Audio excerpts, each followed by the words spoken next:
guys, I hope you're okay. I'm still here in China, and my city has been under lockdown for 1 month now. It's been stressful. It's been tough. It's been tough. But the biggest stress hasn't been because of the lockdown. It's just the worry of not knowing until when this is going to go on. And also, I've just been struggling to decide, should I go back home or should I stay here? And knowing how big China is, I just keep thinking, should I decide to go back home? Would I make it without catching the virus? But as of today, the lockdown has been lifted, and I'm quite excited about that. We can go out, yes, because as you guys know, our social life here had been zero. Now, it doesn't mean you can go clubbing, no, but at least you can sit down in a restaurant and have a meal. Yeah, I think this is really cool. The virus cases in China have really gone down. I mean, not that there are no patients here, not that the virus is still not here. No. It's in some cities, but it's really under control, and the number is not going up. So I think this is really such a good thing. And also, they've announced when the schools will be reopened. They said by the end of March, the schools will be back on. So I think this is a positive thing. So guys, having been indoors for a whole 1 month is quite a long time, although it didn't really feel that long. I mean, now that I think about it, but the first 1 week was really long, guys. Yes, like I would just get up in the morning and stand at the balcony and then just stare at the empty streets, and I'm like, now what? And then the next day, now what?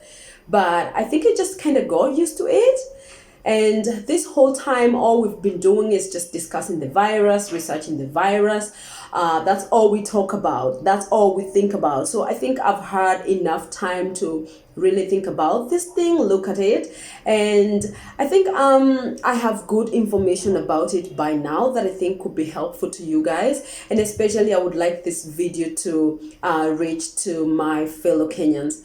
Yes. And not to say that I'm a professional in any way. No, I think I'm just living 1 month into the future. I think you guys can all learn something from this video.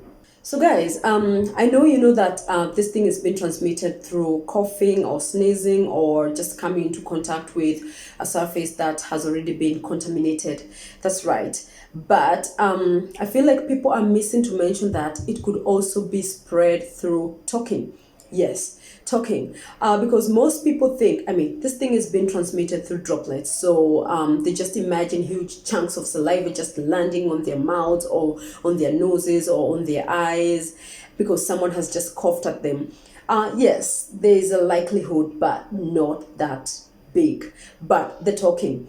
Now, these droplets don't have to be necessarily visible. It's just the normal vapor or moisture that happens when someone is just making a conversation. Yeah, that's enough to just dump the virus on you. So yes, that is something that people should take note.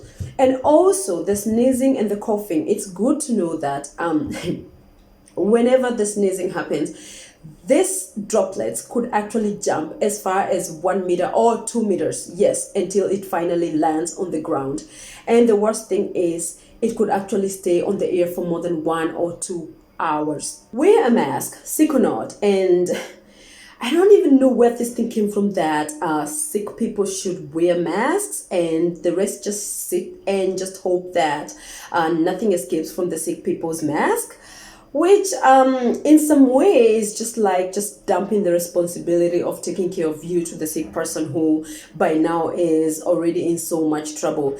And plus, it's not even comfortable. I mean, I think it's better if everybody just wears a mask, because you know that the virus is under the sick person's mask, shut there tight. And should anything leak, you already have your own extra protection. Yes. And of course, this is easier said than done.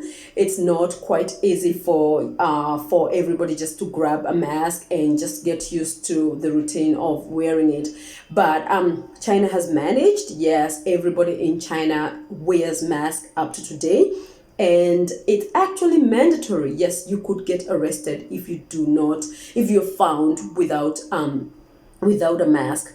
Although it's quite easy for them to wear a mask because every year they experience episodes of pollution, and in this case, so mask is not a new thing to them. It's very easy for them to pick up this, unlike us. Although there were still people that got arrested and they were saying, "Officer, why are you arresting me? I'm on my way to buy a mask. How do I get a mask in my house?" Okay, whatever. But I think it's a little bit difficult for us to transition. Now, the other thing, I think there are the two more reasons as to why people are not quickly wearing masks as they should.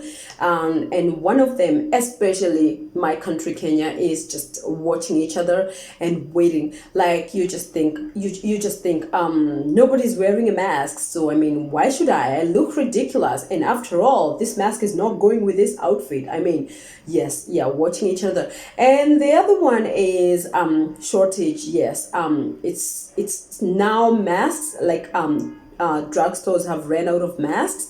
So in regard to this, I just hope the government should act really quick. Like, I mean, just make sure that all the factories that manufacture medical supplies and masks are running 24/7. Now, I found that there are three questions that are commonly asked about masks. Number one, can you reuse a mask? I think yes, you can reuse a mask. And number two, for how long? This depends with where you are. Of course, if you're in a crowded place or congested place, better not reuse it, or maybe just use it one time. And anyway, the most important thing is get the mask, hang it somewhere, and make sure you don't touch it with your hands, because otherwise it wouldn't make sense. Why wear a mask only to just come and bring the germs back in the house? So yes. But I kind of feel like once you're in this virus situation, you kind of just equate people to the virus. I mean, like the more the people, the more the virus. So by the end of the day, you'll be feeling like, I have just so much virus. I just need to get rid of this mask. So, I mean, kind of just follow your instinct. Follow your instincts. But I feel like 3 days will be, 3 times could be enough to reuse a mask. Also, it could also get smelly. Yeah, once you feel like it's getting smelly, just dispose it. But I think the most important thing is how you handle the mask after you get back home. Yes.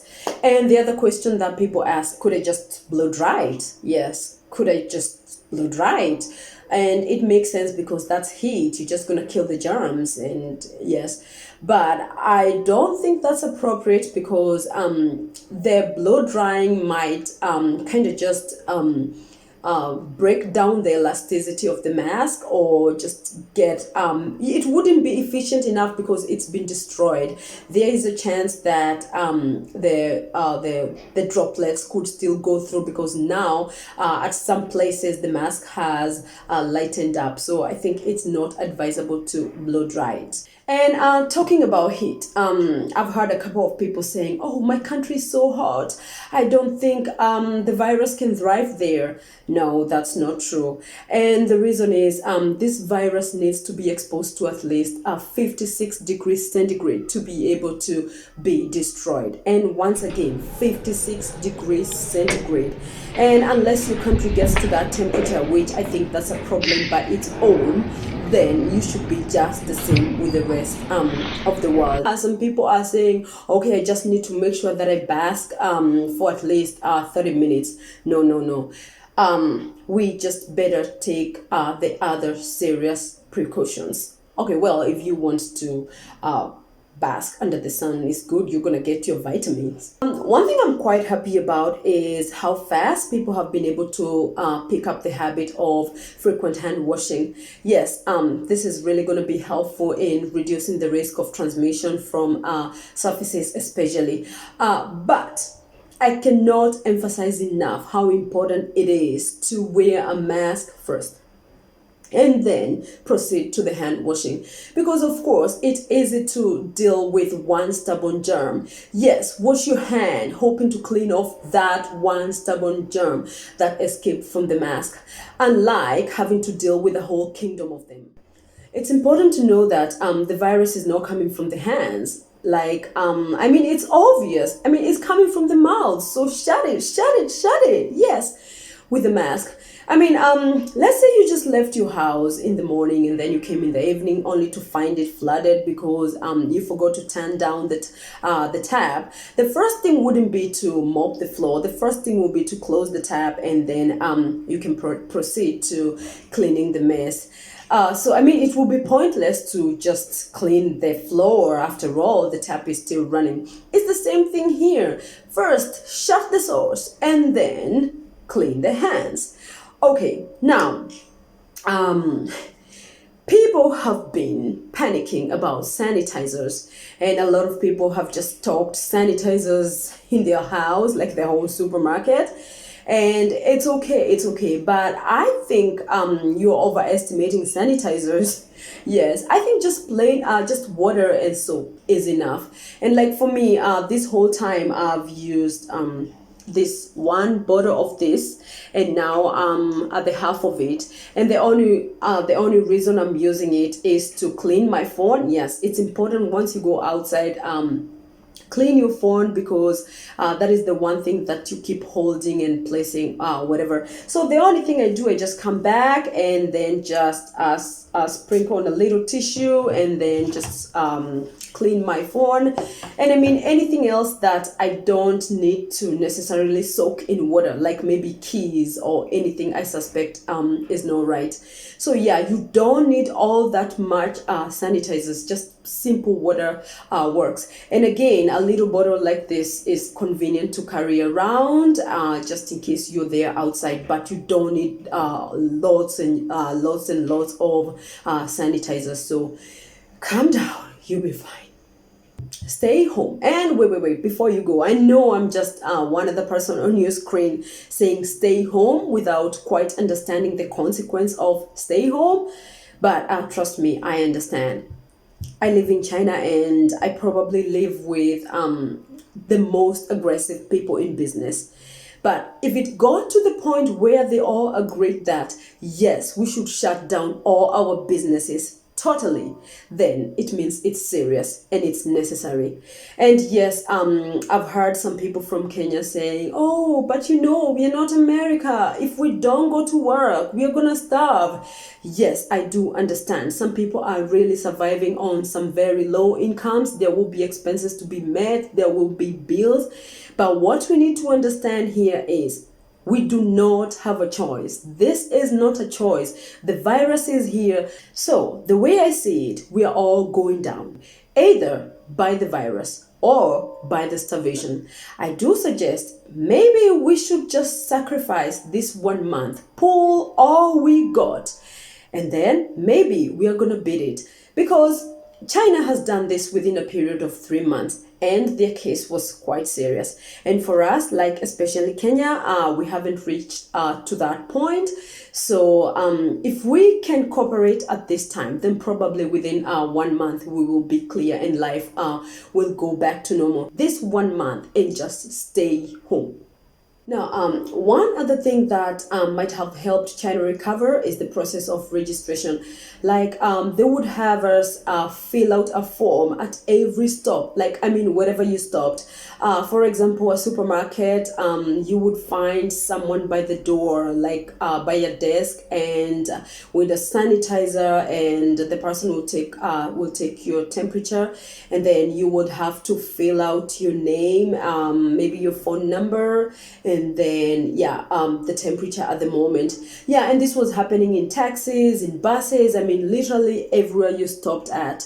I feel this is helpful because if a case broke out, then they will be able to trace each and every person that had been around that area. So I feel like this is something that governments could quickly adopt, so that they don't spend so much time trying to trace the people that might have been infected. Because before, we've always been thinking that this thing is only being transmitted when people begin showing symptoms. But at the moment, it's being said that even with just mild symptoms or even no symptoms, it's still being transmitted. So the earlier, the better. And in addition to the registration, I don't think the stay at home was optional because there were many policemen everywhere, like every day.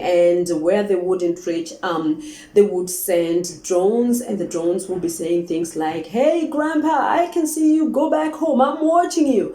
Yeah, something like that. So yeah, the lockdown was really tight. And places like maybe just right under your building where there was any single facility that would make you guys group, it was destroyed. Like maybe, for example, there was a table tennis court, they would just flip over all the tables. That means it will be impossible for you guys to group up.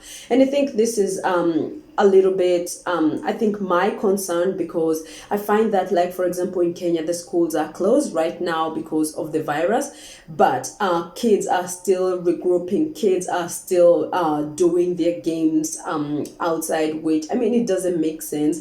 I think in this situation we need some kind of authority. So guys, that's the end of this video. Thank you so much for watching. I really appreciate. I hope that you've learned something, and if you have, please share this video. Share. Make sure it gets to as many people as possible. And one more thing, please remember to drink your water. They keep saying you should sip on your water every 20 minutes. That way it keeps the throat moist, and it's not easy for the virus to go through. So everybody, cheers.